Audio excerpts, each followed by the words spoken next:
We now know that President Obama is delaying his trip to Asia next week in order to work on getting his health care overhaul plans through Congress. This as we await Senator Dodd's unveiling of his partisan financial reform bill on Monday. Bottom line here, though, what are the chances that either reforms will pass before Congress heads out for Easter break? Will we see momentum? Let's talk to institutional investors' #1 ranked Washington analyst for the past 7 years, Tom Gallagher. He's head of policy research group ISI. Tom, clock is ticking here. Anything going to happen pre-Easter?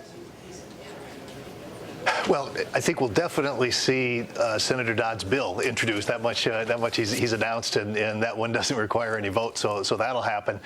I don't know that the committee will act prior to the Easter recess. That's probably not crucial to the enactment there. You know, I think meeting deadlines is often overrated in Congress. They're usually set up to force action. It's not really a measure of when something has to happen. Healthcare might be a little bit different. There's a sense of some momentum now if they don't cast the vote before Easter. It depends on the circumstances, but we might be more likely to read some negative inferences there if they don't have the House vote on the Senate bill on healthcare reform by the Easter recess.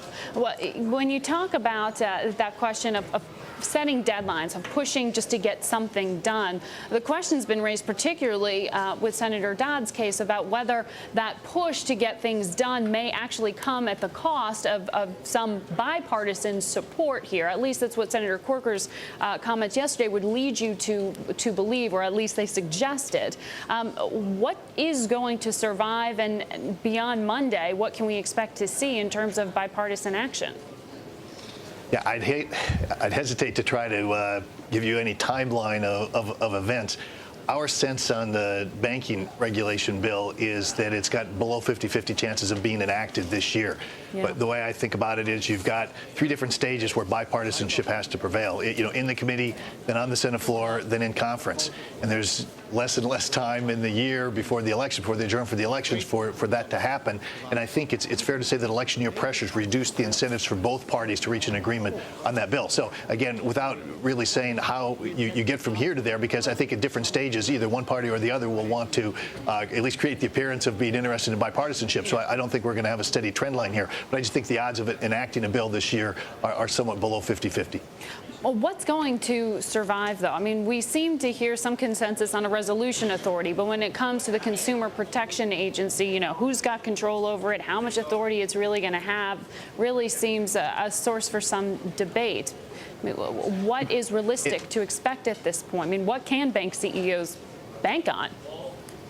And it may well be an all-or-nothing situation. It may well be that if they can't reach agreement on, if they were able to reach agreement on several issues, but remain divided on 2 or 3 really controversial issues, they don't want to resolve. They don't want to pass the other issues. It's not as though they'll necessarily break it up.